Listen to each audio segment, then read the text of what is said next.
Bismillahirrahmanirrahim. Assalamualaikum warahmatullahi wabarakatuh. Alhamdulillah. Alhamdulillahilladzi ja'ala syahra ramadhana syahra siyami wal qiyam. Unzila fihi al-Qur'an hudan lin-nasi wa bayyinatin minal huda wal furqan. وأشهد أن لا إله إلا الله وحده لا شريك له إله الأولين والآخرين وأشهد أن محمدا عبده ورسوله المبعوث إلى الناس رحمة للعالمين قال الله تبارك وتعالى في القرآن الكريم يا أيها الذين آمنوا اتقوا الله حق تقاته ولا تموتن إلا وأنتم مسلمون وقال يا أيها الناس اتقوا ربكم الذي خلقكم من نفس واحدة وخلق منها زوجها وبث منهما رجالا كثيرا ونساء واتقوا الله الذي تساءلون به والأرحام إن الله كان عليكم رقيبا أما بعد معاشر المسلمين أعزني الله وإياكم جماعة مسجد استقامة yang semoga senantiasa berada dalam lindungan Allah Subhanahu wa taala. Alhamdulillah, puji dan syukur marilah kita senantiasa terus panjatkan kehadirat Allah Subhanahu wa taala atas segala limpahan nikmat dan karunia yang Allah Subhanahu wa taala anugerahkan kepada kita, sehingga alhamdulillah kita masih diberikan kemudahan oleh Allah Subhanahu wa taala, masih diberikan keberkahan umur untuk bertemu dengan bulan Ramadan. Terlebih saat ini kita sudah masuk pada tanggal 20 Ramadan, yang artinya kita sudah masuk kepada 10 terakhir daripada bulan Ramadan. Dan ini merupakan salah satu nikmat yang harus kita syukuri. Terlebih lagi kita diberikan kemudahan oleh Allah Subhanahu wa taala untuk kembali membuka masjid kita yang mungkin pada tahun sebelumnya kita tidak bisa merasakan bagaimana nikmatnya ibadah di rumah Allah Subhanahu wa taala. Maka hendaklah kita bersyukur dengan nikmat ini. Allah ingatkan kita di dalam Al-Qur'an, "Qul bifadlillahi wa birahmatihi fabidzalika falyafrahu." Kata Allah Subhanahu wa taala, katakanlah, karena karunia dan nikmat dari Allah lah hendaklah kalian berbahagia. Maka kita patut berbahagia sebagai seorang mukmin ketika kembali kita bisa membuka masjid-masjid kita, kita bisa kembali merasakan nikmatnya ibadah di bulan Ramadan. Terlebih lagi kita bisa merasakan nikmatnya ibadah di rumah Allah Subhanahu wa taala, yaitu di masjid-masjid. Ya. Dikarenakan di antara kebiasaan orang-orang soleh pada zaman dahulu, ketika mereka masuk di bulan Ramadan, mereka lebih banyak menghabiskan waktu mereka di dalam masjid. Sebagaimana dijelaskan oleh Al-Imam Ibnu Qudamah Al-Maqdisi Al-Hambali di dalam kitabnya Al-Mughni, beliau mengatakan kanu idza shamu qa'adu fil masajidi wa qalu nahfadhu siyamana. Beliau mengatakan dulu orang-orang soleh terdahulu apabila mereka berpuasa, mereka memperbanyak duduk mereka di masjid. Wa qalu nahfadhu siyamana. Kemudian mereka mengatakan, kami berbanyak duduk di masjid dalam rangka menjaga kualitas ibadah puasa kami. Kenapa? Kalau kita duduk di masjid, tentu yang kita lakukan adalah ketaatan kepada Allah. Bukankah kalau kita di masjid kita berusaha semaksimal mungkin untuk tidak bermaksiat kepada Allah Subhanahu wa taala? Maka inilah yang dilakukan oleh orang-orang soleh terdahulu. Mereka memperbanyak duduk mereka di masjid. Maka alhamdulillah, tahun ini kita bisa kembali merasakan nikmatnya ibadah Ramadan. Yang tahun lalu mungkin kita mulai dari sholat, ya, 5 waktunya, sholat qiyamul lailnya, baca Qur'annya. Hampir sebagian besar kita menghabiskan waktu di rumah dikarenakan masa pandemi. Maka ini nikmat-nikmat yang patut untuk kita syukuri. Kemudian juga tadi saya sampaikan bahwa nikmat yang harus kita syukuri juga tatkala kita dipertemukan oleh Allah dengan 10 hari terakhir di bulan Ramadan, yang mana Nabi SAW semakin bersemangat ketika memasuki 10 terakhir daripada bulan Ramadan, sebagaimana diceritakan oleh Ibunda Aisyah radhiyallahu taala anha, kana Nabi sallallahu alaihi wasallam yajtahidu fil ashril awakhiri ma la yajtahidu fi ghairi. Nabi itu apabila masuk 10 terakhir daripada bulan Ramadan, Nabi bersemangat, ya, dibandingkan dengan hari-hari sebelum 10 terakhir daripada bulan Ramadan. Ibunda Aisyah radhiyallahu taala anha juga mengatakan,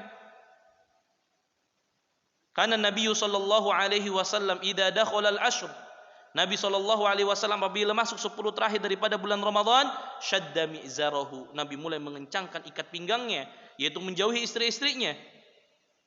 Wa ahya lailahu, kemudian Nabi menghidupkan malam-malam di 10 terakhir daripada bulan Ramadan dengan ketaatan kepada Allah. Wa aiqadha ahlahu, dan Nabi sallallahu alaihi wasallam membangunkan istri-istrinya untuk melaksanakan ketaatan kepada Allah Subhanahu wa taala. Mudah-mudahan Allah Subhanahu wa taala memberikan kepada kita kemudahan, taufik, inayah dan hidayahnya agar kita bisa melaksanakan ketaatan kepada Allah di 10 terakhir daripada bulan Ramadan. Ikhwatal Islam wa ikhwatal iman, azani Allah wa iyyakum, Bapak-bapak sekalian yang semoga dirahmati oleh Allah Subhanahu wa taala. Sebagaimana kita ketahui bersama bahwasannya di antara tujuan besar disyariatkannya puasa di bulan Ramadan adalah apa yang Allah Subhanahu wa taala sebutkan di dalam surat Al-Baqarah ayat 183, yang hampir mungkin setiap kita menghafalnya, yang hampir setiap di bulan Ramadan dibacakan oleh para ustadz, para khutbah, para khatib. Ya, di mana Allah Subhanahu wa taala berfirman, ya ayyuhalladzina amanu kutiba alaikumus shiyam kama kutiba alal ladzina min qablikum la'allakum tattaqun. Allah katakan, wahai orang-orang yang beriman, diwajibkan atas kalian berpuasa sebagaimana diwajibkan atas umat-umat sebelum kalian. Apa tujuannya? La'allakum tattaqun, agar kalian menjadi hamba Allah Subhanahu wa taala yang bertakwa. Maka di dalam ayat ini sangatlah jelas menjelaskan kepada kita bahwa di antara tujuan besar disyariatkannya ibadah puasa di bulan Ramadan agar nanti ketika kita selesai daripada bulan Ramadan kita menjadi pribadi-pribadi yang bertakwa kepada Allah Subhanahu wa taala. Namun yang harus kita tanyakan kepada diri kita masing-masing, sudah berapa lama kita merasakan ibadah puasa? Berapa kali kita bertemu dengan bulan Ramadan? Ada yang mungkin 10 kali, 15 kali, ada yang mungkin 20 kali di selama hidupnya. Tetapi yang menjadi pertanyaan, ada atau tidak pengaruh takwa, pengaruh pendidikan Ramadan pada diri kita, sehingga kita termasuk orang-orang yang Allah katakan la'allakum tattaqun. Ini yang harus kita tanyakan terus. Jangan sampai Ramadan berlalu, tapi keadaan kita sama saja. Tidak ada pengaruh daripada pendidikan Ramadan dalam diri kita. Bukan yang salah, bukan Ramadannya, tapi yang salah mungkin ada pada diri kita. Sudahkah ya sifat orang-orang yang bertakwa ada pada diri kita? Maka di sini perlu kita ketahui ma'asyiral muslimin, agar apa? Agar menjadi motivasi bagi kita. Ketika kita mengetahui sifat orang-orang yang bertakwa, ketika kita mengetahui siapa sebetulnya orang-orang yang bertakwa dan apa hakikat daripada takwa itu sendiri, memberikan motivasi kepada kita, paling tidak ada atau tidak sifat takwa itu pada diri kita. Kalau belum ada, ayo kita tanamkan ya sifat takwa tersebut pada diri kita, sehingga mudah-mudahan selesai daripada bulan Ramadan ini hakikat daripada takwa, sifat orang-orang yang bertakwa tersebut ada pada diri kita. Ma'asyiral muslimin azani Allahu wa iyyakum. Tentu ketika kita berbicara tentang takwa, kita tidak lepas daripada definisi daripada takwa. Dan para ulama menjelaskan ada banyak sekali definisi tentang takwa itu sendiri. Tetapi yang akan saya sebutkan pada kesempatan yang penuh dengan keberkahan ini, mari kita melihat hakikat takwa itu sendiri dari apa yang Allah Subhanahu wa taala jelaskan di dalam Al-Qur'an. Kita tahu bahwasannya bulan Ramadan adalah bulan di mana Allah Subhanahu wa taala menurunkan Al-Qur'an. Maka disinilah kita mentadabburi ayat-ayat Al-Qur'an yang berbicara tentang hakikat daripada takwa itu sendiri. Ma'asyiral muslimin azanillahu wa iyyakum. Mungkin kita sering mendengar ketika para khatib di hari Jumat, ketika mereka khutbah, ya, di awal-awal khutbah mereka selalu mengatakan ittaqullah, bertakwalah kepada Allah Subhanahu wa taala. Takwa dalam arti apa? Melaksanakan perintah Allah dan menjauhi larangan Allah. Itu memang bagian daripada definisi daripada takwa.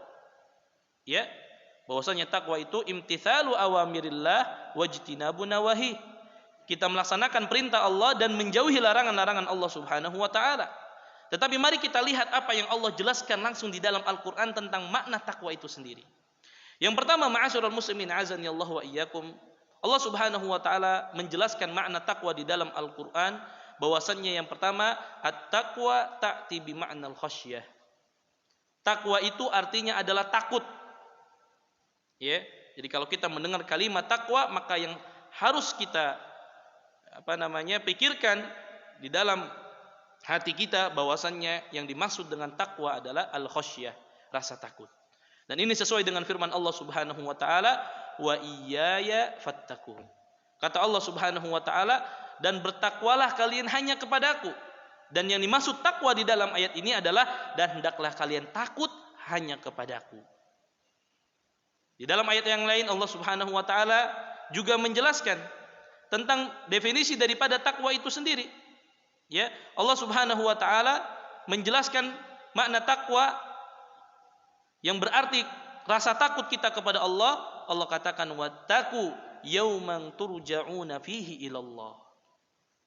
Dan bertakwalah kalian pada satu hari di mana nanti kalian akan dikumpulkan dan dikembalikan oleh Allah Subhanahu wa taala. Yaitu kapan? Hari kiamat. Dan makna takwa di sini para ulama mengatakan ai khafuhu hadzal yaum. Takutlah kalian terhadap satu hari di mana nanti kita semua akan dikembalikan kepada Allah Subhanahu wa taala. Dan ini sesuai dengan firman Allah, wa yakhafuna yauman kana syarruhu mustatira. Dan nanti sifat orang-orang yang beriman kepada Allah, mereka merasa takut. Ya, wa yakhafuna yauman kana syarruhu mustatira, pada suatu hari yang azabnya itu merata, yaitu nanti pada hari kiamat. Dan ini hendaknya timbul pada diri kita rasa takut kepada Allah Subhanahu wa taala. Maka dari definisi ini memberikan satu faidah kepada kita bahwasannya ketika nanti selesai daripada bulan Ramadan, rasa takut kita kepada Allah tidak bertambah, maka ini naudzubillah, kita khawatir ini pertanda amalan kita di bulan Ramadan tidak diterima oleh Allah Subhanahu wa taala. Apalagi kalau seandainya keadaan kita menjadi jauh lebih buruk dibandingkan di bulan Ramadan, maka berarti pendidikan Ramadan yang selama ini kita rasakan belum menempel dalam diri kita. Maka makna takwa adalah rasa takut. Maka hendaknya di bulan Ramadan ini kita digembleng agar rasa takut kita kepada Allah Subhanahu wa taala. Kalau selesai pada bulan Ramadan, kita justru semakin sering bermaksiat kepada Allah, naudzubillah, para ulama mengatakan dikhawatirkan ini menjadi salah satu sebab atau pertanda amalan-amalan kita di bulan Ramadan tidak diterima oleh Allah Subhanahu wa taala. Dan inilah yang dikhawatirkan oleh para sahabat dan orang-orang terbaik daripada generasi umat ini, yang mana mereka berdoa kepada Allah 6 bulan sebelum datangnya bulan Ramadan agar dipertemukan dengan bulan Ramadan, dan mereka berdoa setelahnya 6 bulan berikutnya mereka berdoa kepada Allah agar Allah menerima amal yang mereka lakukan selama di bulan Ramadan. Kenapa? Karena mereka khawatir. Ya, maka ada atau tidak ciri ini pada diri kita? Kalau selesai daripada bulan Ramadan kita semakin takut kepada Allah, ya, kita semakin menjaga diri kita dari segala hal yang dapat menjerumuskan kita kepada kemaksiatan, maka ketahuilah berarti itu pertanda kebaikan dari Allah bahwasannya takwa itu ada pada diri kita. Ma'asyiral muslimin azanillahu wa iyyakum. Maka inilah yang penting kita harus tanamkan terus dalam diri kita. Ya, bahwasannya takwa itu adalah rasa takut. Dan ini sesuai dengan definisi takwa secara bahasa. Bahwasannya takwa secara bahasa al-wiqayah. Kita menjaga diri kita, ya, kita menjaga diri kita dari segala sesuatu yang dapat menjerumuskan kita kepada kemaksiatan kepada Allah Subhanahu wa taala. Oleh karena itu Allah Subhanahu wa taala mensifati di antara sifatnya para ulama adalah mereka orang-orang yang takut kepada Allah. Allah katakan dalam Al-Qur'an, "Innama yakhsyallaha min ibadihil ulama." Sesungguhnya hanyalah para ulama orang-orang yang senantiasa takut kepada Allah Subhanahu wa taala. Mereka orang-orang yang berilmu. ya, yang takut kepada Allah Subhanahu wa taala. Maka juga para ulama menjelaskan di antara sebab yang menjadikan kita takut kepada Allah adalah ilmu agama yang ada pada diri kita. Ya, maka disinilah pentingnya kita belajar ilmu agama. Tanamkan kepada anak-anak kita dari sekarang, apapun mereka mau jadi apapun profesinya, tapi dasar agama ini yang harus kita tanamkan kepada mereka. Dasar takwa ini yang harus kita tanamkan kepada diri mereka. Ya, karena takwa yang menjadi tameng bagi kita ketika kita ingin melakukan satu perbuatan, apakah ini halal atau haram, apakah ini hak atau yang batil, apakah ini ada tuntunannya atau tidak dari Nabi. Ini yang harus kita tanamkan, ma'asyiral muslimin. Ya, bahwasannya para ulama mengatakan man kana lillahi a'raf kana lillahi akhwaf. Semakin seseorang mengenal Allah, maka akan semakin takut dia kepada Allah. Caranya apa kita mengenal Allah? Kita belajar. Bagaimana mungkin kita bisa mengetahui Allah? Bagaimana mungkin kita bisa mengetahui hak-hak Allah? Bagaimana kita bisa mengetahui kewajiban kita sebagai seorang muslim ya terhadap Allah Subhanahu wa taala kalau tidak kita belajar? Ya, makanya Allah tadi sifati innama yakhsyallaha min ibadihil ulama. Sesungguhnya ya, yang rasa takutnya kepada Allah Subhanahu wa taala itu besar adalah para ulama. Karena mereka belajar, mereka mengetahui mana yang halal, mana yang haram, mana yang sesuai dengan petunjuk Nabi, mana yang tidak sesuai dengan petunjuk Nabi. Maka ini yang menjadikan kita akan semakin takut kepada Allah Subhanahu wa taala. Kemudian makna yang kedua, ma'asyiral muslimin azanillahu wa iyyakum, yang disebutkan oleh Allah di dalam Al-Qur'an tentang definisi daripada takwa, bahwasanya takwa bimakna ta'ah wal ibadah. Takwa itu bermakna ketaatan dan ibadah. Ya. Jadi definisi yang kedua di antara makna takwa adalah at-ta'ah wal ibadah. Allah Subhanahu wa taala sampaikan di dalam Al-Qur'an tentang definisi takwa bermakna ta'ah wal ibadah. Allah berfirman, "Ya ayyuhalladzina amanu taqullah." Wahai orang-orang yang beriman, bertakwalah kalian kepada Allah haqqa tuqatih, dengan sebenar-benarnya takwa. Para mufassirin menafsirkan bahwasanya yang dimaksud dengan ya ayyuhalladzina amanu taqullaha haqqa tuqatih ay ati'uhu haqqa ta'ah wa'buduhu haqqal ibadah. Taatilah Allah dengan sebenar-benarnya ketaatan dan ibadatilah Allah dengan sebenar-benarnya ibadah. Maka ini di antara definisi daripada takwa. Bahwasanya takwa itu adalah kita melaksanakan ketaatan kepada Allah dan kita beribadah kepada Allah dengan sebenar-benarnya ibadah. Maka di sini juga memberikan satu faidah kepada kita. Kalau selesai daripada bulan Ramadan, ketaatan kita, ibadah kita kepada Allah justru menurun dibandingkan daripada bulan Ramadan atau di bulan-bulan sebelumnya, maka kita juga khawatir amalan kita tidak diterima oleh Allah Subhanahu wa taala. Karena tanda orang-orang yang bertakwa adalah justru selesai daripada bulan Ramadan, ketaatannya bertambah, semangatnya untuk beribadah bertambah. Maka para ulama menjelaskan jangan sampai kita menjadi hamba Ramadan yang hanya semangat ibadah hanya pada bulan Ramadan, beres Ramadan lupa semua ibadah yang sudah kita lakukan. Ya, maka ini jadi koreksi dan introspeksi bagi diri kita. Bahwa hendaklah orang-orang yang bertakwa adalah mereka yang selesai daripada bulan Ramadan konsisten dan istiqamah dalam melaksanakan ketaatan dan ibadah kepada Allah Subhanahu wa taala. Maka kalau ada orang keadaannya jauh menjadi lebih buruk dibandingkan daripada bulan Ramadan, ini yang kita khawatirkan. Ya, maka ini yang terus kita tanyakan, sudah berapa tahun kita melaksanakan Ramadan, ibadah di bulan Ramadan, tapi ada atau tidak perubahan dalam diri kita? Adakah rasa takut pada diri kita? Adakah semangat ibadah dalam diri kita? Maka kalau ini tidak terjadi, maka kita harus khawatir. Ya, dan kita berusaha untuk ya merubah ya kebiasaan-kebiasaan buruk kita dengan melaksanakan ibadah kepada Allah Subhanahu wa taala. Kemudian ma'asyiral muslimin azanillahu wa iyyakum, juga di antara makna takwa ya yang disebutkan oleh Allah Subhanahu wa taala di dalam Al-Qur'an, bahwasanya takwa itu adalah tarkudz dzunubi wal ma'asi. Kita meninggalkan dosa dan maksiat. Ya. Allah Subhanahu wa taala berfirman di dalam Al-Qur'an, "Wa may yuti'illaha wa rasulahu wa yakhshallaha wa yattaqhi fa ulaika humul faizun." Allah nyatakan di dalam Al-Qur'an, "Wa may yuti'illah", barang siapa yang mentaati Allah, wa rasulahu, dan mentaati rasulnya, wa yakhsha, dan dia takut, wa yattaqhi, dan dia bertakwa, fa ulaika humul faizun, maka mereka adalah orang-orang yang beruntung, orang-orang yang sukses. Di sini Allah menggandengkan dua makna takwa yang berbeda. Allah sudah sampaikan wa yakhsha, rasa takut. Maka takwa yang kedua di makna ini adalah bukan takut, tetapi adalah mereka yang meninggalkan dosa dan maksiat kepada Allah Subhanahu wa taala. Ya, maka ciri orang-orang yang bertakwa adalah berusaha meninggalkan maksiat dan dosa kepada Allah. Maka juga memberikan faidah kepada kita. Kalau selesai daripada bulan Ramadan, maksiat kita justru makin bertambah dan jalan terus, maka pengaruh daripada pendidikan Ramadan belum menempel kuat dalam diri kita. Kalau selesai daripada bulan Ramadan, justru keadaan kita semakin buruk, bermaksiat dan bermaksiat terus, kita khawatir amalan yang kita lakukan di bulan Ramadan tidak diterima oleh Allah Subhanahu wa taala. Ya. Karena memang pada sejatinya takwa itu ma'asyiral muslimin adalah kita meninggalkan dosa dan maksiat. Oleh karena itu Ibnul Mu'tamir mengatakan khallid dunuba saghiraha wa kabiraha.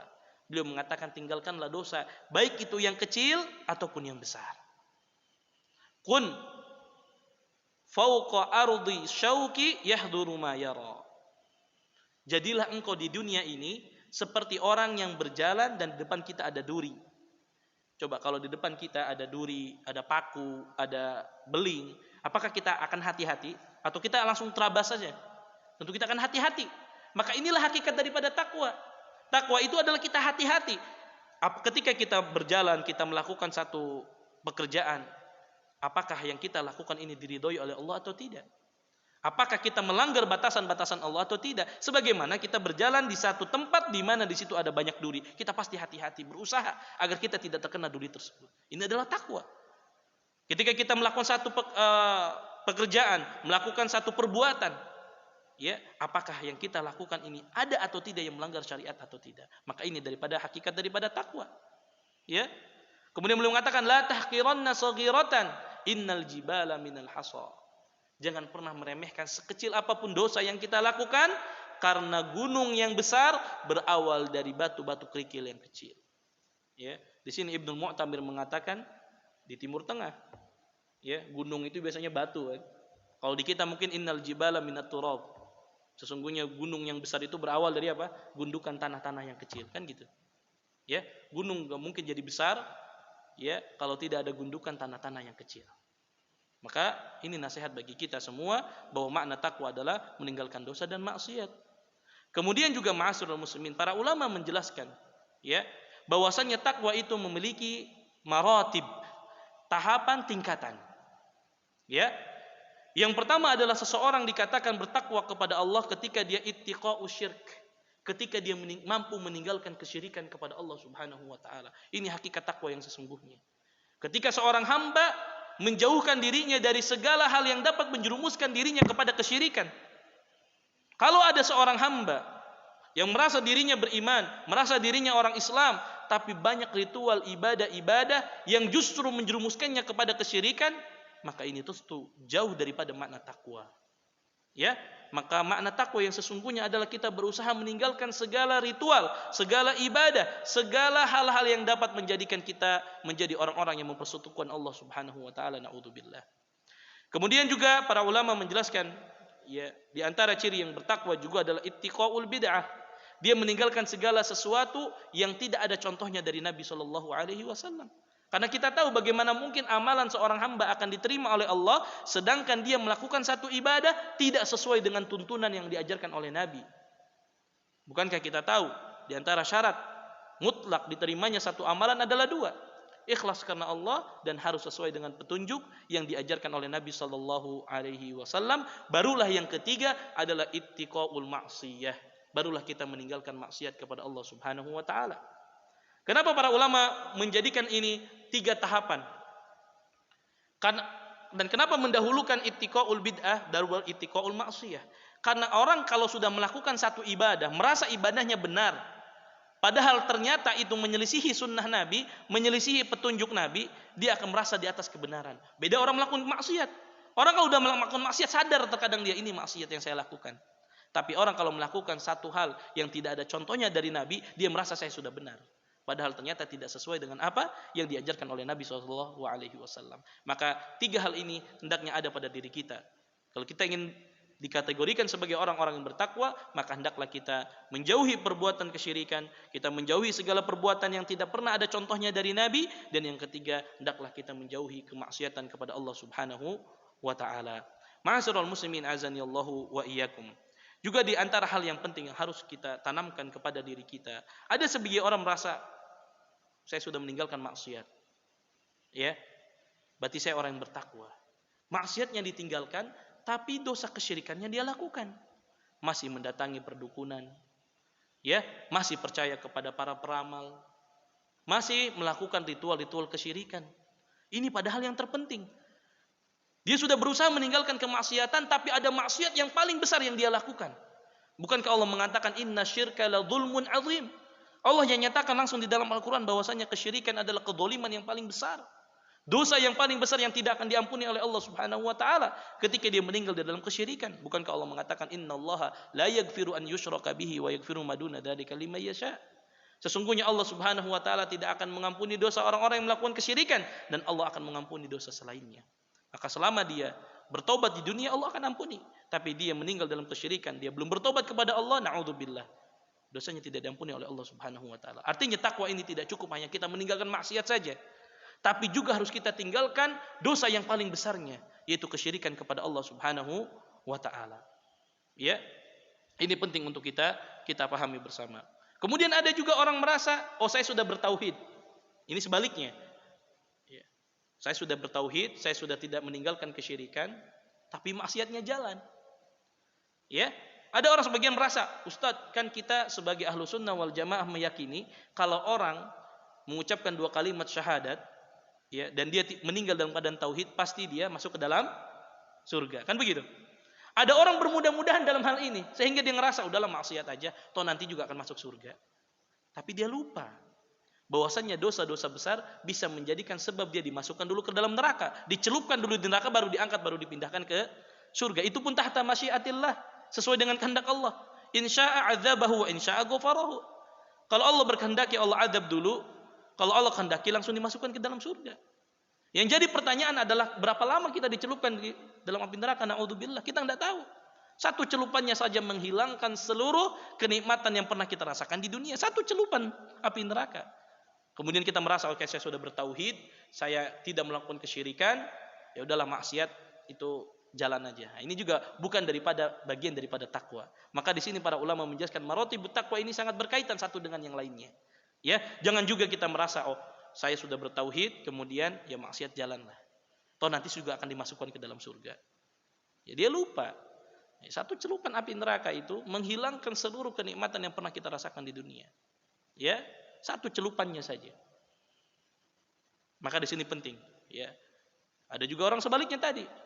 Maksiatnya dia tidak lakukan, tapi dia melakukan dosa yang paling besar, yaitu mempersekutukan Allah Subhanahu wa taala, naudzubillah. Kemudian ma'asyiral muslimin, azani Allah wa iyyakum. Setelah kita mengetahui hakikat daripada takwa yang Allah jelaskan langsung di dalam Al-Qur'an, maka mari kita juga melihat sifat orang-orang yang bertakwa yang Allah sebutkan juga di dalam Al-Qur'an. Kalau tadi berbicara secara umum, sekarang secara spesifik yang Allah jelaskan di dalam Al-Quran, siapa orang-orang yang bertakwa, apa sifat-sifat mereka. Ya, kalau tadi kita berbicara secara umum, maka sekarang mari kita perhatikan ya ayat-ayat Al-Quran yang menjelaskan tentang sifat orang-orang yang bertakwa yang Allah jelaskan di dalam Al-Quran. Para ulama mengatakan faqad jaa dzikru sifatil muttaqina fi mawadhi' adida fi suwaril Quran. Dijelaskan di dalam Al-Quran itu tentang sifat orang-orang yang bertakwa, itu ada banyak sekali ayatnya di dalam Al-Quran. Namun pada kesempatan kali ini kita membahas satu atau beberapa ayat yang mungkin sebagian kita sudah hafal atau mungkin sering kita dengar. Sehingga apa? Mudah-mudahan dengan itu kita ingat terus. Ya. Jadi kita tidak usah yang banyak ayat-ayat yang banyak, tapi ayat-ayat yang mungkin sering kita dengar. Ya. Maka kita akan berbicara tentang sifat orang-orang yang bertakwa di dalam Al-Quran, dalam surat Al-Baqarah ayat 1 sampai 5. Ya, yang mungkin insya Allah kita sebagian besarnya hafal. Ya, Allah jelaskan tentang sifat orang-orang yang bertakwa di dalam ayat ini secara jelas. Ya, maka mari kita tanyakan pada diri kita, ada atau tidak sifat itu pada diri kita. Ma'asyiral muslimin azani Allah wa iyyakum. Allah Subhanahu wa taala berfirman dalam surat Al-Baqarah, Alif Lam Mim, dzalikal kitabu la raiba fi hudal lil muttaqin alladzina yu'minuna bil ghaib wa yuqimuna shalah wa mimma razaqnahum yunfikun. Alladzina yu'minuna bil ghaibi wa yuqimuna shalata wa mimma razaqnahum yunfikun. Kemudian Allah jelaskan ke berikutnya, walladzina yu'minuna bima unzila ilaika wama unzila min qablik wabil akhirati hum yuqinun. Ulaika ala hudam mir rabbihim wa ulaika humul muflihun. Maka mari kita lihat satu-satu apa yang Allah Subhanahu wa taala jelaskan di dalam Al-Qur'an. Allah nyatakan dalam Al-Qur'an alif lam mim. Dzalikal kitabu la raiba fi. Ya. Yaitu inilah Al-Qur'an yang tidak ada keraguan di dalamnya.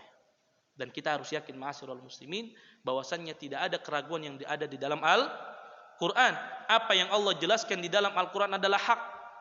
Segala kabar yang ada yang Allah jelaskan di dalam Al-Qur'an itu pasti benar dan kita tidak boleh ragu. Ya, kita tidak boleh apa? Ragu. Dan ini menunjukkan kepada kita bahwasanya Al-Qur'an itu benar. Allah katakan dalam ayat yang lain, innahu laqur'anun karim. Sesungguhnya Al-Qur'an itu adalah bacaan yang mulia, betul-betul. Ya, firman Allah Subhanahu wa taala yang tidak ada keraguan di dalamnya, hudal lil muttaqin. Al-Qur'an ini adalah menjadi petunjuk bagi siapa? Orang-orang yang bertakwa. Maka pegangan orang bertakwa itu apa? Al-Qur'an. Ya. Bahwasanya Al-Qur'an itu menjadi petunjuk bagi orang-orang yang bertakwa. Maka orang-orang yang bertakwa itu senantiasa menjadikan Al-Qur'an sebagai pedoman hidupnya. Bukankah Nabi SAW mengatakan taraktu fikum amrayni? Aku tinggalkan dua perkara. In tamassaktum bihima, kalau seandainya kalian berpegang teguh dengan dua ini, lan tadillu biha abada. Kalian tidak akan mungkin pernah tersesat. Apa kata Allah? Kitabullah wa sunnatur Rasul sallallahu alaihi wasallam, Al-Qur'an dan hadis-hadis Nabi sallallahu alaihi wasallam. Baru setelah itu Allah jelaskan sifat orang-orang yang bertakwa. Ya, sifat daripada orang-orang yang bertakwa. Kemudian ma'asyiral muslimin, setiap ada kabar ataupun perintah di dalam Al-Qur'an maka ini harus kita imani. Ya. Saya teringat, mungkin enggak tahu pernah diceritakan atau tidak di masjid ini. Saya ada salah satu jamaah selesai kajian dia datang, Ustaz. Ya. Saya kuliah di salah satu universitas di Indonesia, S2. Saya punya seorang dosen, Ustaz, yang setiap hari itu membuat, kalau dia masuk ke kelas, membuat syubhat-syubhat di kelas. Ya, dia katakan sholat itu nggak wajib. Ya, dia nggak beriman dengan adanya hari kiamat, dia tidak beriman dengan adanya adab kubur dan lain sebagainya. Dia jelaskan kata orang tersebut, Ustaz, dia jelaskan secara ilmiah, Ustaz, sehingga tidak sedikit di antara para mahasiswanya yang percaya dan termakan dengan omongannya, yang mengatakan bahkan sebagiannya akhirnya tidak mau sholat, Ustaz. Kemudian dia bilang, Ustaz, kalau saya seandainya tidak baca surat di dalam Al-Qur'an, dzalikal kitabu la raiba fi, ya, sesungguhnya di dalam Al-Qur'an tidak ada keraguan di dalamnya, mungkin saya juga termasuk orang-orang yang ikut dengan pendapat dosen tersebut. Subhanallah. Kemudian dia jelaskan satu persatu, begini Ustaz, begini. Kemudian saya sampaikan, ya, ternyata syubhat yang dia berikan sebetulnya hal yang sangat mudah untuk kita sampaikan kalau kita tahu. Ya, cuman dikarenakan dia kemas secara ilmiah sehingga orang-orang, oh ya ini benar nih. Ya ini betul apa yang disampaikan oleh dosen saya. Ya, dia sampaikan, Ustaz, kalau saya tidak baca dalam Al-Qur'an dzalikal kitabul la raiba fi, mungkin saya juga akan ikut, Ustaz. Ya, ini juga penting agar kita menjaga anak-anak kita dari pemahaman-pemahaman yang menyelisihi Al-Qur'an dan hadis Nabi sallallahu alaihi wasallam. Kemudian Allah Subhanahu wa taala jelaskan, alladzina yu'minuna bil ghaib. Ciri orang-orang yang bertakwa yang pertama, alladzina yu'minuna bil ghaib. Mereka orang-orang yang beriman dengan hal-hal yang gaib. Para ulama menjelaskan apa yang dimaksud dengan hal-hal yang gaib. Ya, yang dimaksud dengan hal-hal yang gaib adalah dijelaskan oleh para ulama, yaitu ya, para ulama berbeda pendapat sebetulnya ya tentang masalah yu'minuna bil ghaib. Tetapi pendapat yang wallahu taala alam ya bahwasanya yang dimaksud dengan mereka beriman dengan yang gaib adalah yu'minuna billah. Mereka beriman kepada Allah, beriman kepada malaikatnya, beriman kepada hari akhir, beriman dengan adanya surga dan neraka. Ini perkara-perkara yang gaib yang harus kita imani. Ya, yang harus kita imani. Ketika Allah berbicara tentang surga dan neraka, harus kita imani. Jangan lagi kita tanya, kenapa di surga bisa begini, kenapa di neraka bisa seperti ini. Ya, maka saya selalu sampaikan, kalau kita berbicara tentang perkara iman, taruh logika dan akal kita di bawah kaki kita. Terkadang ini yang sebagian orang mempermasalahkan. Dan ini juga belum lama terjadi. Satu pekan yang lalu saya ngisi kajian, setelah itu salah satu jamaah bilang, Ustaz tadi bilang di surga itu bahwasanya nanti kita seumuran, Ustaz, umurnya. Berarti nanti kakek saya, ibu saya seumuran, Ustaz. Saya katakan iya, Allah katakan dalam Al-Qur'an. Ya innal lil muttaqina mafaza hadaiqa wa anaba wa kawa'iba atroba. Kemudian dia mikir, Ustaz, enggak masuk ke logika saya, Ustaz. Kok bisa orang bisa sebaya, Ustaz? Ya. Ustaz bilang tadi nanti di surga kita bisa meminta sesuatu kemudian datang langsung. Kemudian kita minum dari haudnya Nabi SAW, kita langsung tidak merasakan haus. Itu kok bisa, Ustaz, seperti itu? Maka tidak semua syariat ya yang tidak masuk dalam logika kita kemudian kita tidak imani, jangan. Makanya iman itu adalah perkara apa? Perkara hati. Kalau kita berbicara perkara iman, taruh logika dan akal kita di bawah kaki kita. Jangan kita, oh ini enggak rasional nih, ini enggak masuk akal nih, saya enggak mau beriman. Subhanallah. Allah nyatakan dalam Al-Quran, Nabi SAW menyatakan dalam hadis-hadisnya, kemudian kita merasa tidak percaya. Ya, ini terjadi ma'asyiral muslimin. Berapa banyak orang mengkritisi, ya enggak mungkin itu ada adab kubur, ada adab neraka. Ya, sehingga mereka tidak beriman dengan adanya yaumul qiyamah. Dan ini sangat bahaya. Ketika seseorang tidak percaya dengan hari akhir, akan sangat fatal. Artinya apa? Ya sudah. Toh kehidupan saya berakhir di mana? Di dunia. Enggak ada lagi yaumul jaza, enggak ada lagi nanti yaumul hisab. Ya? Sehingga apa? Udah mereka bermaksiat sebebasnya mereka. Dan ini yang selalu digembor-gemborkan orang-orang liberal. Sehingga rusak generasi kaum muslimin. Ya, anak-anak muda kita dicekoki dengan syubhat-syubhat yang akhirnya ya sudah, hidup sesuka kita di dunia. Toh tidak ada lagi nanti hari pembalasan, tidak ada lagi hari kiamat. Ini adalah sesuatu yang sangat penting untuk kita tanamkan kepada generasi kaum muslimin. Ya. Kemudian Allah Subhanahu wa taala menjelaskan wa yuqimunas sholata wa mimma razaqnahum yunfikun.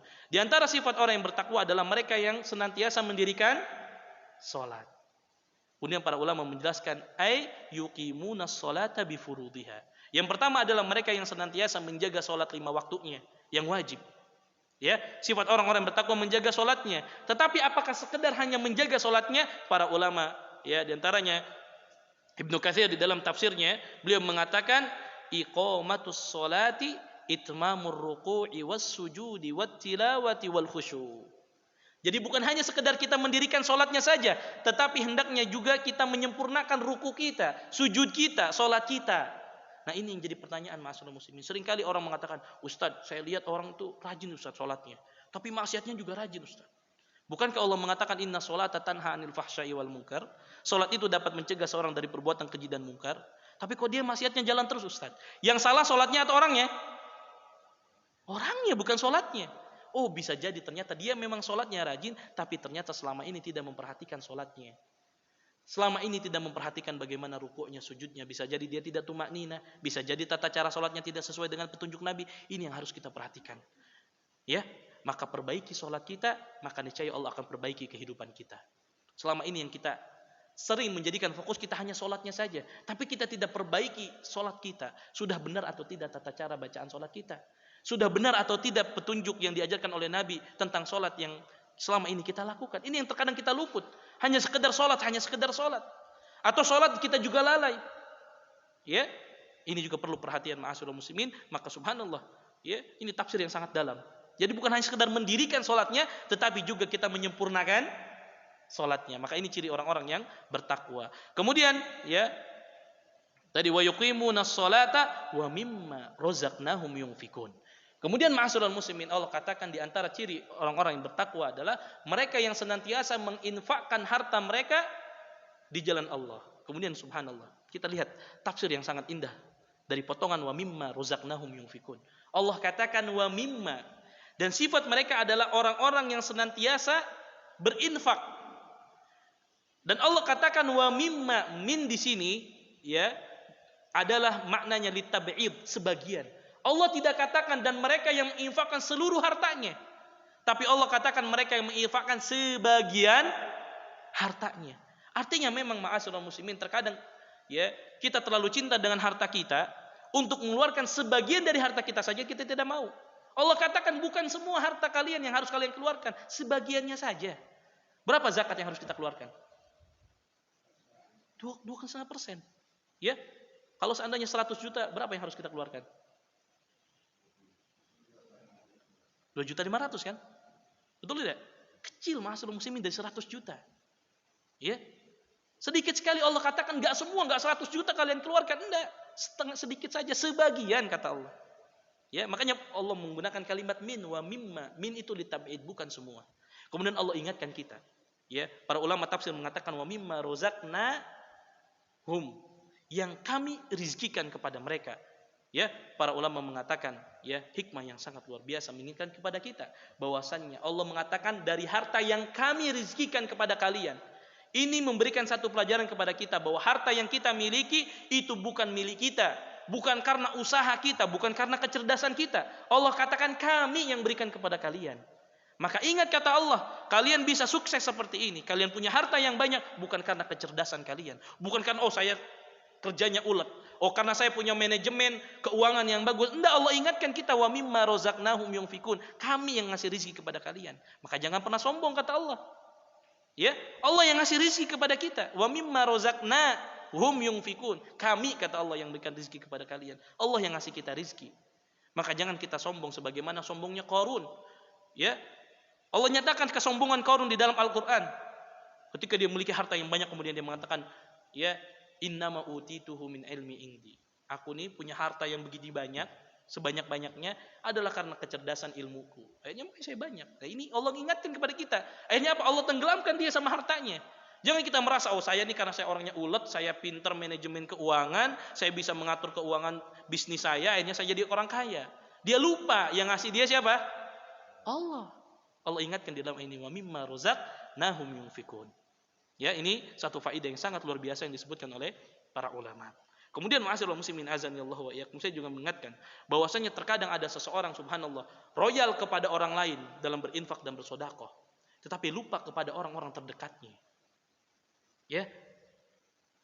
Terkadang orang masya Allah bisa sedekah keluar luar biasa, tapi dia melupakan sedekah terbaiknya. Maka di antara para ulama, makanya para ulama menjelaskan ma'asyiral muslimin yang dimaksud dengan yunfikun, infak di sini yadkhulu fihi nafaqatul wajibah kazakah. Termasuk di dalam ayat ini adalah nafkah yang wajib. Sedekah yang wajib. Apa sedekah yang wajib? Zakat. Kemudian yang lebih indah lagi, ya, para mufassirin mengatakan wan nafaqatu 'ala zaujati wal aqarib. Hendaklah kita memperhatikan sedekah kita kepada istri kita dan orang-orang terdekat kita. Terkadang ada orang subhanallah royal kepada orang lain, istrinya pelitnya luar biasa. Ke anaknya pelitnya luar biasa. Ini Allah ingatkan. Ya. Jadi nafkah sedekah itu bukan hanya kepada orang-orang ya yang lain, tapi Allah ingatkan kepada istri dan orang-orang terdekat kita. Ya, ini penting. Maka Nabi SAW ingatkan satu keutamaan yang besar. Ya, ini satu yang harus kita tanamkan kepada diri kita sebagai para pemimpin keluarga. Nabi SAW mengingatkan, dinarun anfaqtahu fi sabilillah. Ya, uang dinar yang kalian infakkan di jalan Allah. Ya, wa dinarun anfaqtahu fi raqabah. Kemudian dinar yang engkau infakkan dalam rangka membebaskan budak. Wa dinarun tasaddaqta bihi 'alal miskin, dan dinar yang engkau sedekahkan kepada orang-orang miskin. Wa dinarun anfaqtahu 'ala ahlik, dan satu dinar yang engkau infakkan kepada keluargamu, a'dhamuha ajran, itu lebih besar dibandingkan infak-infak yang tadi.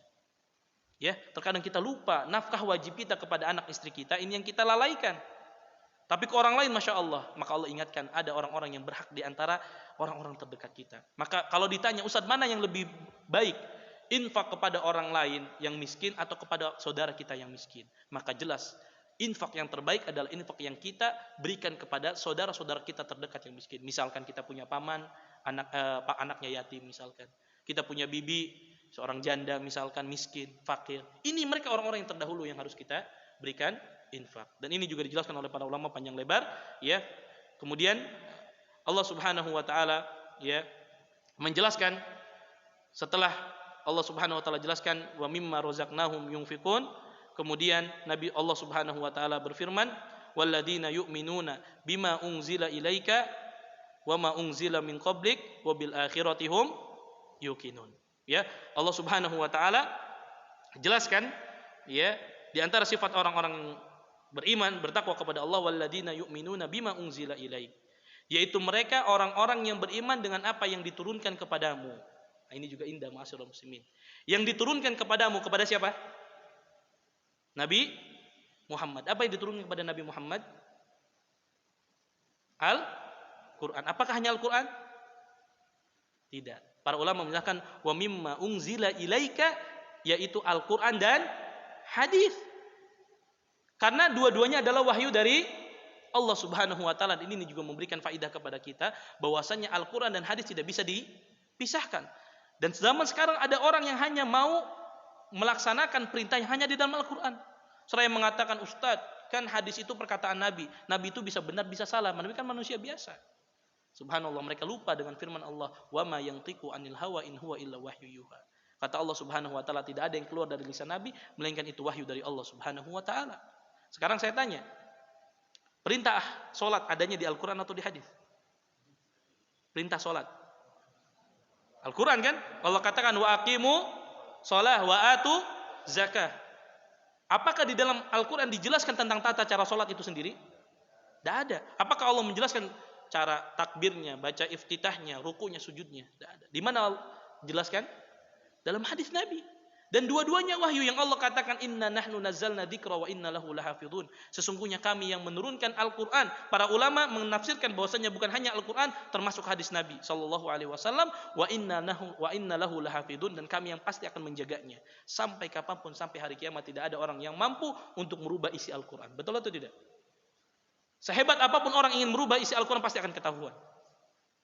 Dan sehebat apapun orang ingin membuat hadis-hadis yang dhaif, hadis-hadis yang palsu, ya, walaupun mereka mampu mungkin pasti akan ketahuan. Ada berapa ribu hadis. Makanya sekarang ada orang-orang yang mengatakan dirinya seorang profesor, kemudian mengkritisi hadis Sahih Bukhari dan mengatakan Sahih Bukhari itu enggak sahih. Ya. Kemudian dibuat secara ilmiah. Imam Bukhari meninggal tahun sekian-sekian, berarti hidup di dunia sekian puluh tahun. Bagaimana mungkin dia bisa mengumpulkan ribuan hadis dan sebagainya. Dibuat secara ilmiah. Padahal dia lupa seseorang itu diberikan keberkahan ilmu oleh Allah Subhanahu wa taala, keberkahan waktu. Ada orang yang mungkin umurnya pendek tapi berkah hidupnya, bisa bikin buku berjilid-jilid. Iya kan? Kemudian dikritisi seperti ini. Ya. Mereka lupa bahwasanya Al-Qur'an dan hadis wahyu dari Allah yang tidak bisa dipisahkan. Ya, kemudian juga Allah mengingatkan di antara ciri orang-orang yang bertakwa apa? Walladzina yu'minuna bima unzila ilaika wa bima unzila min qablik. Dan mereka yang beriman kepada kitab-kitab sebelumnya. Kitab-kitab sebelumnya apa? Injil, Taurat, Zabur dan sebagainya. Sifat orang yang beriman adalah beriman bahwasanya Allah menurunkan kitab-kitab tersebut, tetapi ya yang harus kita jadikan pedoman adalah kitab Al-Qur'an. Ya. Kemudian Allah Subhanahu wa taala jelaskan di dalam Al-Qur'an, wa mimma razaqnahum yunfiqun walladzina yu'minuna bima unzila ilaika wa ma unzila min qablik wa bil akhirati hum yuqinun. Cirinya adalah mereka yakin dengan adanya akhirat. Ini penting masyarakat muslimin. Satu hal yang faedah yang ingin saya sampaikan tentang masalah akhirat, di antara perkataan yang sering diucapkan oleh kaum muslimin dan ini sangat fatal ucapannya yang tidak disadari adalah ketika seorang meninggal dia ucapkan fulan telah beristirahat di peristirahatan terakhir. Sederhana kan sebetulnya. Fulan meninggal, kita bilang oh dia sudah beristirahat di peristirahatan terakhir. Tapi kalau ini diyakini, ini akan sangat fatal. Kenapa? Kalau orang mengatakan fulan sudah beristirahat di peristirahatan terakhir, artinya ada kehidupan lagi setelahnya atau tidak? Tidak ada kan? Berarti dia mengatakan seakan tidak ada lagi kehidupan setelahnya. Artinya sudah ada istirahat dari kehidupan dunia. Sisanya dia istirahat tenang di sana. Padahal dilupa bahwasanya setelah kematian ada namanya alam barzah, ada alam kubur. Apakah dia mendapatkan nikmat atau adab kubur? Setelahnya ada lagi kehidupan fase yang ketiga, hari kiamat. Ada yaumul jaza, ada jannah, ada nar, ada surga, ada neraka. Ya, maka para ulama mengingatkan kita dengan perkataan ini. Kan ini perkataan sebetulnya bukan dari kaum muslimin. Ya, perkataan apa? Rib itu apa bahasa Indonesianya? Istirahat kan di peristirahatan terakhir kan? Ya. Mungkin kita merasa ini biasa perkataan. Iya, kalau mungkin hanya diucapkan, apalagi yang kita khawatirkan diucapkan dan itu diyakini. Makanya masyarul muslimin, ini pengaruhnya sangat besar. Betapa banyak orang akhirnya bunuh diri dikarenakan dia ngerasa saya sudah penat dengan kehidupan dunia, sudah meninggal saja. Akhiri kehidupan saya, toh nanti saya akan istirahat, tidak lagi kehidupan setelahnya. Kan begitu. Padahal mereka lupa. Orang yang bunuh diri akan diadab oleh Allah dengan apa yang dia lakukan untuk bunuh diri. Kata Nabi SAW, barang siapa yang membunuh dirinya dengan racun, maka dia nanti akan diadab terus-menerus dengan meminum racun tersebut. Siapa yang menusukkan dirinya dengan pedangnya, dengan pisaunya, akan terus diadab dengan seperti itu. Mereka lupa, dia merasa udah, saya penat dengan kehidupan dunia, udahlah istirahat saja. Ya kan? Ini pengaruhnya mahasiswa muslim sangat luar biasa.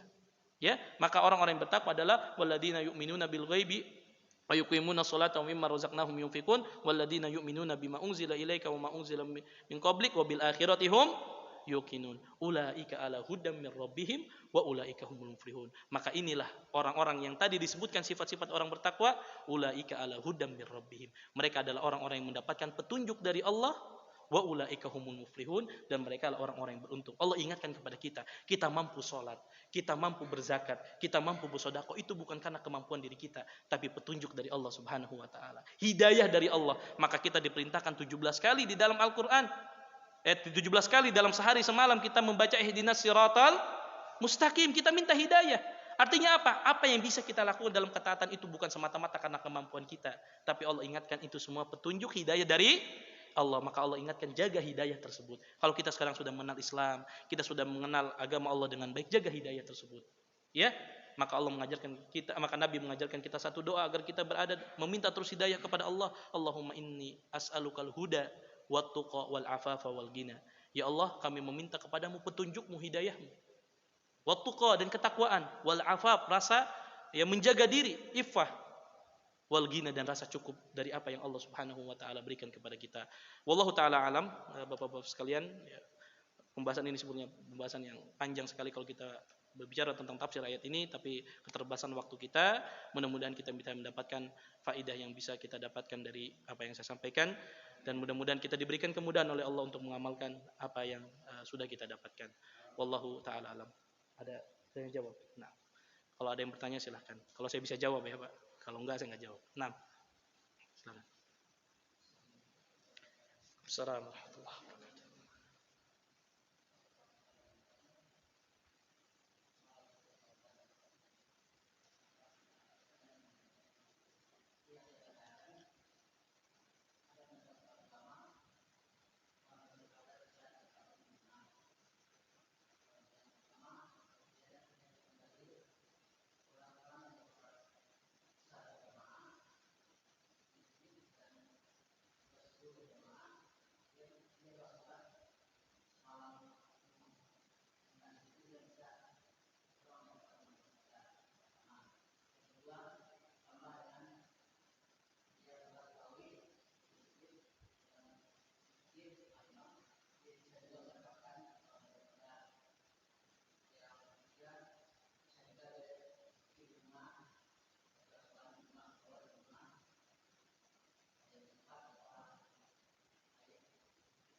Baik.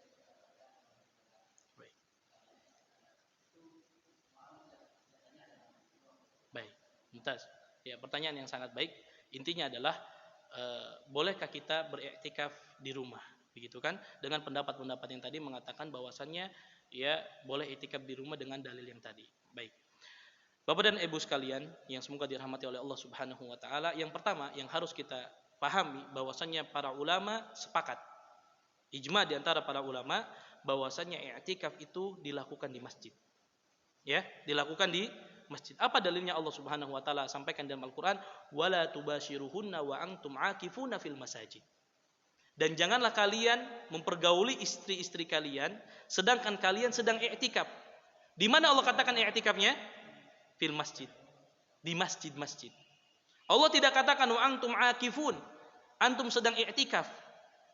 I'tikaf di mana? Kalau di sini Allah tidak katakan fil masajid, mungkin bisa saja di rumah. Maka para ulama menjelaskan ijma, sepakat bahwasannya seorang itu ketika i'tikaf harus di mana? Di masjid. Kemudian khilaf di antara para ulama, masjidnya itu apakah masjid jami'? Ini kan masjid jami' nih, dipakai sholat Jumat. Ataukah boleh kalau di Indonesia bahasanya musola kan, yang tidak dipakai untuk sholat Jumat. Gitu ya. Maka para ulama menjelaskan, khilaf di antara ulama. Pertama, pendapat yang pertama adalah harus masjid jami'. Kenapa harus masjid jami'? Di antara pendapatnya yang menguatkan karena kalau orang sedang i'tikaf kemudian pas dengan hari Jumat, maka dia tidak keluar lagi dari masjid. Ya, karena di antara yang membatalkan i'tikaf adalah keluar tanpa udzur, enggak ada kepentingan dan keluar dari masjid. Kemudian pendapat yang kedua adalah boleh selama masjid itu dipakai untuk sholat 5 waktu, walaupun tidak pakai sholat Jumat. Lalu bagaimana pas hari Jumat boleh dia keluar? Boleh, karena itu bagian daripada darurat. Boleh dia keluar untuk melaksanakan sholat Jumat. Maka para ulama membolehkan dua ini, masjid jami atau masjid yang dipakai untuk sholat 5 waktu oleh kaum muslimin. Ustaz, saya juga punya musola Ustaz di rumah. Kebetulan rumah saya gede, musolanya 3 nih Ustaz. Boleh nggak? Nggak boleh. Kenapa? Karena musola di rumah tidak dipakai sholat 5 waktu oleh kaum muslimin. Ya. Nah, kemudian ada pertanyaan, Ustadz, bagaimana kalau di masa pandemi ini boleh atau enggak iktikafnya di rumah? Kan gitu. Maka para ulama jelas tidak boleh iktikaf di rumah walaupun di masa pandemi. Tetapi Ustadz, bagaimana biar kita mendapatkan malam Lailatul Qadar? Maka ma'asyiral muslimin, inilah indahnya Islam. Seseorang yang membiasakan selama bulan-bulan Ramadan sebelumnya iktikaf terus, kemudian ternyata masa pandemi, qadarullah dia terhalang untuk datang ke masjid misalkan, nggak bisa dia iktikaf, maka dia akan tetap mendapatkan keutamaan iktikaf karena kata Nabi, idza maridul abdu aw safara kutiba lahu mithlu ma kana sahihan muqiman. Barang siapa seorang hamba yang sakit ataupun sedang safar, ya, maka akan tetap dituliskan pahala yang sama sebagaimana dia dalam keadaan mukim ataupun dalam keadaan sehat. Ini luar biasa Islam. Kalau Bapak biasa sholat berjamaah di masjid, kemudian suatu hari sakit, ya, sakit lama, tapi biasa selama ini sholat di masjid, selama Bapak sakit tetap dapat pahala sholat berjamaahnya. Bagaimana indahnya Islam. Sama di masa pandemi ini, para ulama mensyaratkan tetap harus i'tikaf di mana? Di masjid. Itu pendapat yang paling kuat, gitu Pak ya. Jelas ya? Nah, sekarang Ustaz, bagaimana kalau perempuan haid dan lain sebagainya? Ya sudah, boleh dia lakukan. Ya, dia lakukan di mana? Di rumah, tapi bukan i'tikafnya. Ya, kalau dia sedang tidak haid, lakukan di masjid. Kemudian dia sedang haid, ya sudah, bukan i'tikafnya dia lakukan, tapi dia lakukan amalan-amalan yang bisa dia lakukan selama di 10 hari daripada bulan Ramadan. Karena itu ada penghalang-penghalangnya. Ya, beda dengan laki-laki. Ada laki-laki haid, nifas nggak ada. Ya, tetap harus dilakukan di masjid. Ini pendapat yang paling kuat yang dipegang oleh para ulama. Jelas, wa antum akifuna fil masajid. Ya, itu yang saya kuatkan. Kalau Ustaz ada pendapat yang itu silahkan. Ya, tapi saya berpegang dengan pendapat yang tadi dengan dalil-dalil yang ada. Gitu Pak ya.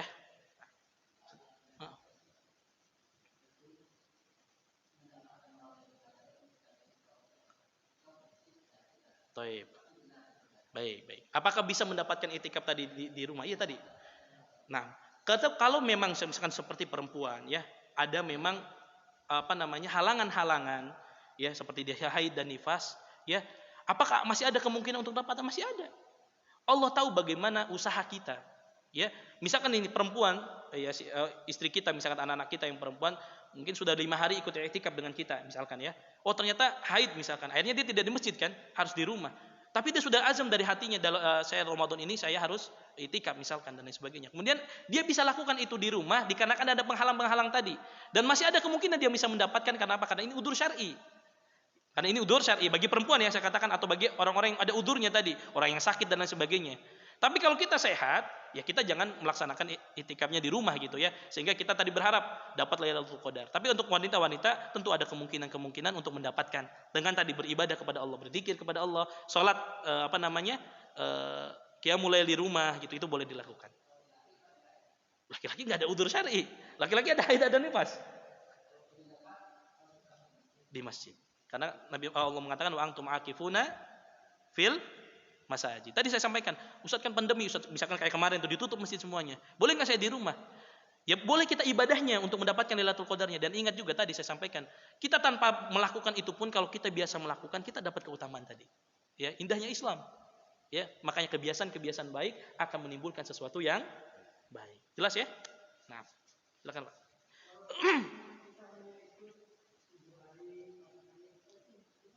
Nah, ini juga pertanyaan yang baik ya. Jadi gini, ma'asyiral muslimin azanillahu wa iyyakum, apakah boleh kita hanya i'tikaf sebagian waktu saja atau sebagian malam saja? Kan gitu ya.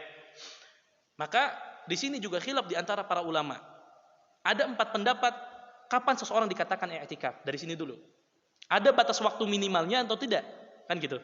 Ya, para ulama menjelaskan seorang dikatakan i'tikaf, pendapat yang pertama adalah ketika mereka ya walaupun sebentar itu dikatakan i'tikaf. Misalkan nih hanya 1 jam 2 jam di masjid, itu dikatakan i'tikaf. Ini pendapat pertama.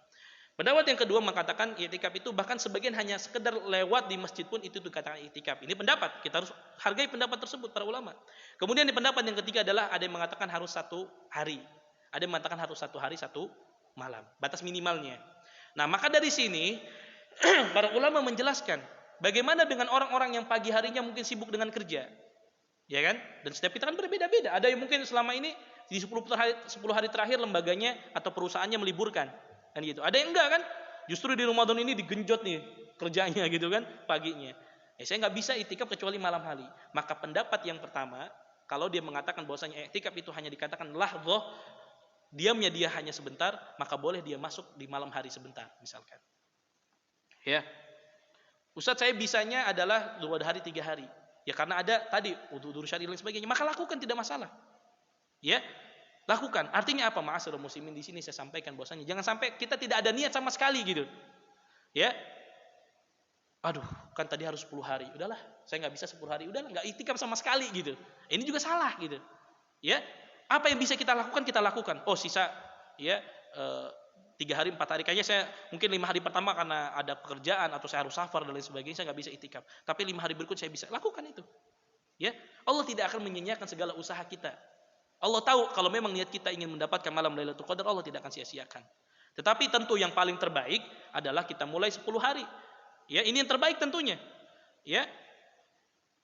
Sesuai dengan petunjuk Nabi sallallahu alaihi wasallam bahwasanya Nabi itu ya'taqifu asral awakhir, 10 hari Nabi sallallahu alaihi wasallam ya sampai hatta tawafahullah, sampai beliau meninggal dunia, kemudian barulah setelah meninggal dunia istri-istri Nabi sallallahu alaihi wasallam ikut juga beriktikaf. Artinya kalau boleh, Pak. Tapi tentunya beda pahala orang yang dari awal sama yang akhir. Gitu Pak ya? Nah. Ada lagi? Nah.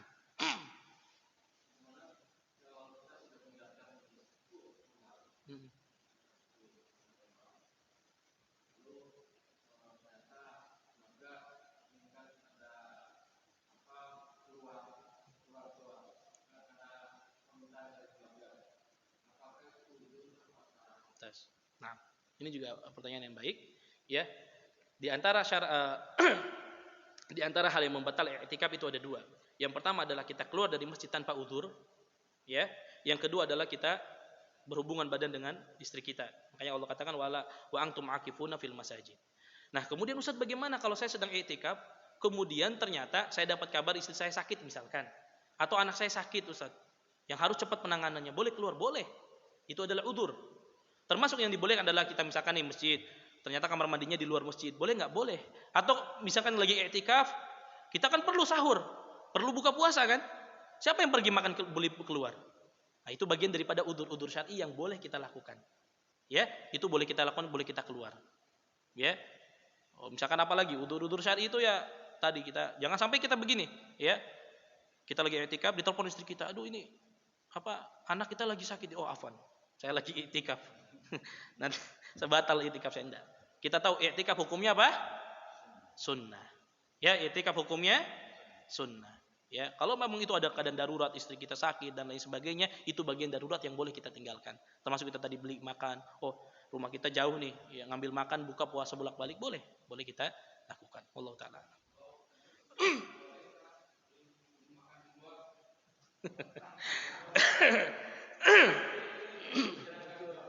Ya. Ingin makan di luar kira-kira darurat nggak itu? Ya, ada bukber ya. Ya, tentunya kalau kita sudah meniatkan i'tikaf, makanya kata para ulama kan i'tikaf itu al-iqamatu fil masjid. Ya, kita berdiam diri di masjid, luzumil masjid. Ya, di antara hikmahnya adalah supaya adamul insyghal bi umuri dunia. Supaya kita fokus ibadah, kita tidak ya menyingkirkan dari urusan dunia gitu.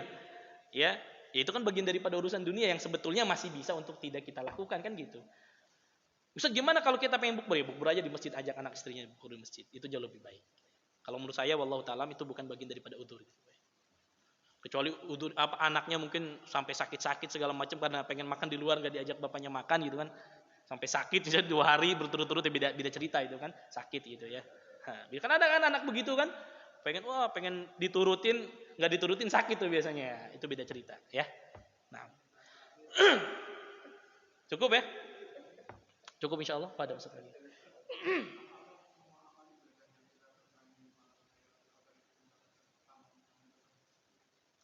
Baik. Ya. Apakah setiap amalan yang kita lakukan di malam Lailatul Qadar kita mendapatkan keutamaan tersebut walaupun kita tidak meniatkannya, ya. Oh, di rumah. Nah. Baik, yang pertama adalah secara umum ma'asyiral muslimin adalah bahwasannya di antara hikmah di antara syariat i'tikaf itu adalah ya kita melaksanakan ibadah di masjid. Ya. Makanya para ulama di antara syarat seseorang itu bisa mendapatkan malam Lailatul Qadar tadi, dia melaksanakan ibadahnya di mana? Di masjid. Makanya tadi para ulama menjelaskan di antara tempat yang boleh kita lakukan untuk i'tikaf adalah masjid. Ustaz, kalau di rumah bagaimana? Kalau di rumah memang kita tidak ada udzur syar'i, ya Allah taala alam. Tentu apakah dapat atau tidak ya Allah taala alam. Tapi tentu yang sesuai syariat adalah kita lakukan di masjid. Artinya kalau kita lakukan di masjid kemungkinan besar mendapatkannya itu lebih besar gitu. Kalau di rumah maka tadi ya kemungkinan untuk mendapatkannya ya karena disyariatkan i'tikaf itu di masjid gitu ya. Maka wallahu taala alam bisa dapat atau tidak saya nggak bisa memastikan ya. Tapi saya lebih kepada pendapat para ulama yang mengatakan bahwa i'tikaf itu dilakukan di mana? Di masjid gitu ya.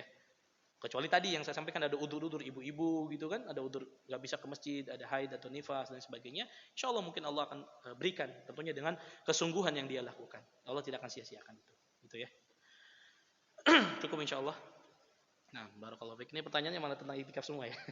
Baik, barakallahu fiik. Jazakumullahu khairan. Mudah-mudahan Allah berikan kita kemudahan dan ilmu yang bermanfaat. Apabila ada kebaikan maka itu datangnya dari Allah. Apabila ada keburukan maka itu datangnya dari keburukan yang ada pada diri saya. Saya berlepas diri dan memohon ampun kepada Allah Subhanahu wa taala atas keburukan dan kesalahan yang ada pada diri saya. Wallahu taala alam sallallahu ala nabiyina Muhammad.